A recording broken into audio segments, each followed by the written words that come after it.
do mundo. Aqui está, irmãos, um pequeno grupo de nômades, isto é, vamos colocar a palavra certa, de peregrinos.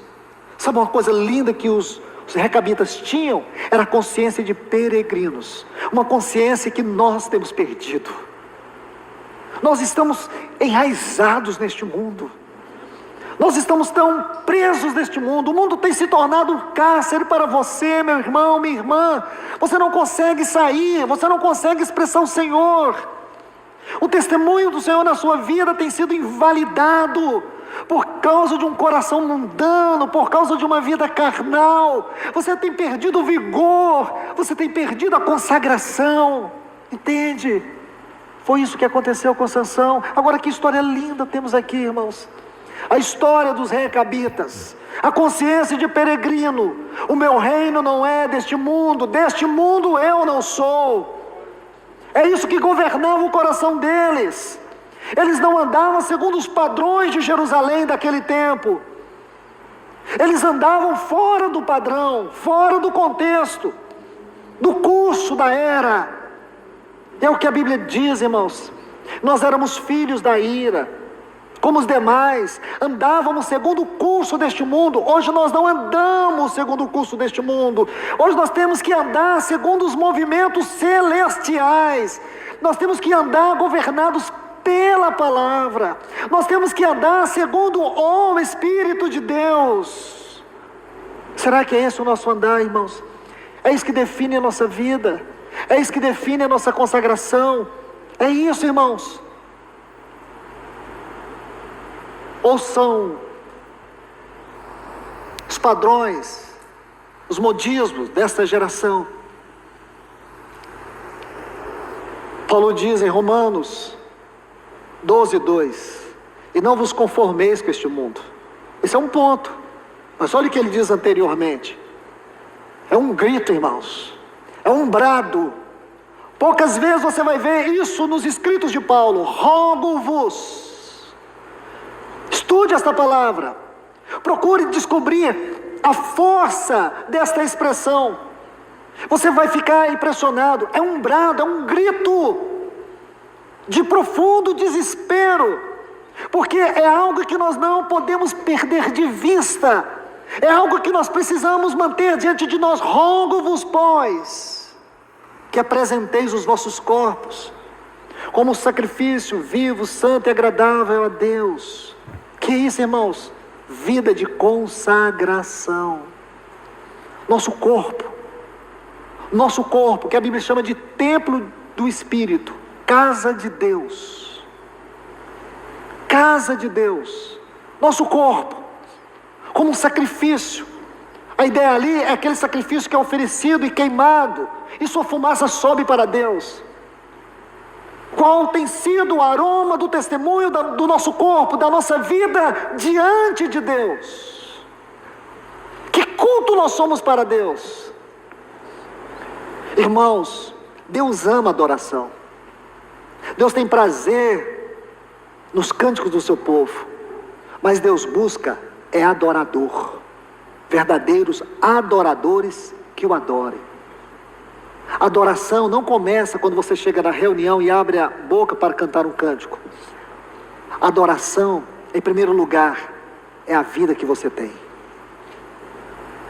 É a vida que você tem. Essa vida exala uma fragrância. É isso que Deus anela sentir da nossa vida. Compreende? Aí Ele vai dizer: não vos conformeis com este mundo. O contraste da interpretação que você pode fazer aqui é simples. Se a nossa vida está em conformidade com este mundo, então nós não somos um culto para Deus. Então, meus irmãos, olhem aqui os recabitas. Que coisa linda. Eles tinham uma consciência de peregrinos. Eles tinham a consciência que eles não deviam se comportar como as demais pessoas. Isso era uma vida de consagração. Eles não deveriam entrar na onda. Eles viviam uma vida oculta ali, como o enigma de Sansão. Assim também a nossa vida é um enigma. Nós temos uma vida oculta. dentro dessa geração pervertida. Nós somos luzeiros, nós temos que ser diferentes e fazer diferença. Nossa vida tem que causar impacto, nosso testemunho tem que causar impacto. As pessoas que estão perto de nós, elas precisam sentir impacto. Você pode imaginar que centenas, dezenas de pessoas ímpias que estão indo para o inferno, e de alguma maneira, direta ou indireta, convivem ou estão perto de você, talvez elas nunca tenham visto ou ouvido de você um testemunho de salvação, um testemunho celestial, o testemunho do amor de Deus.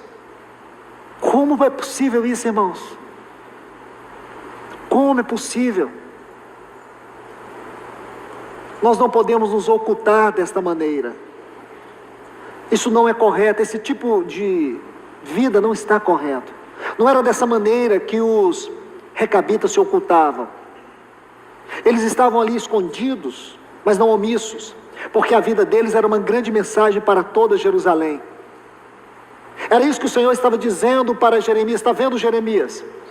Esse povo ama e preserva a palavra de Jonadab, mas a nação de Jerusalém não ouve e não preserva a minha palavra.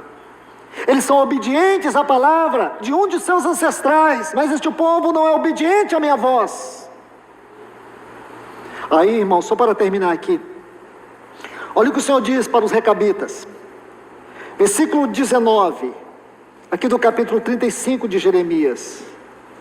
Portanto, assim diz o Senhor dos Exércitos, Deus de Israel: não faltará de Jonadab, filho de Recabe, varão que esteja em minha presença todos os dias. Sabe qual era a recompensa, o galardão do Senhor para os recabitas? É que durante toda a vida deles, eles teriam a presença de Deus. Irmãos, este é o fruto da consagração, porque a perda da consagração é a perda da presença de Deus. Foi justamente isso que aconteceu com Sansão. No momento que ele perdeu a consagração, ele perdeu o seu vigor, ele foi para o cárcere, ele se tornou um testemunho de vergonha, de opróbrio. Mas, nesse texto que nós lemos, lindo texto, irmãos, lindo texto, e gostaria de concluir fazendo essa leitura com vocês. Aqui no capítulo 16, quando diz, no versículo 28, ele clamou ao Senhor, dizendo: Senhor, peço-te que te lembres de mim. Aí ele pede: dá-me força. Ele ora e diz: Senhor, dá-me força. Oh, irmãos, que esta seja a nossa oração nesta manhã. Dá-me força, Senhor. Você sabe o que ele está dizendo aqui, irmãos? Se a força é resultado da vida de consagração, Sansão sabe que ele pecou foi contra a sua consagração, ele falhou foi contra a sua consagração. A perda da força foi porque ele perdeu a sua consagração, ele perdeu a sua vocação, ele perdeu o seu chamamento. Mas Deus não perde o seu propósito, Deus não anula o seu propósito. Então ele ora e diz: ó Senhor, dá-me força, só esta vez. E com certeza ele sentiu de alguma forma, porque a força do Senhor nos traz alegria, nos traz gozo. Ele juntou seus dois braços sobre aquelas duas colunas. Aí no versículo 30, ele diz: morra eu com os filisteus. E ele inclinou-se com força, e aquela casa caiu, matando todos os seus príncipes e todo o povo que nela estava. Aí esse texto: foram mais os que matou na sua morte, do que os que mataram na sua vida. Imagina que na morte, quando Sansão chegou ao fim de si mesmo, foi através dessa morte que Deus alcançou a maior vitória sobre a vida dele. Irmãos, que nós tenhamos coragem de dizer isso para o Senhor: Senhor, me reduza, Senhor, leve-me ao fim de mim mesmo, para que o Senhor encontre um caminho de bênção através de mim, Senhor. Se nós não experimentarmos isso, irmãos, nós nunca saberemos o que é viver uma vida de cruz.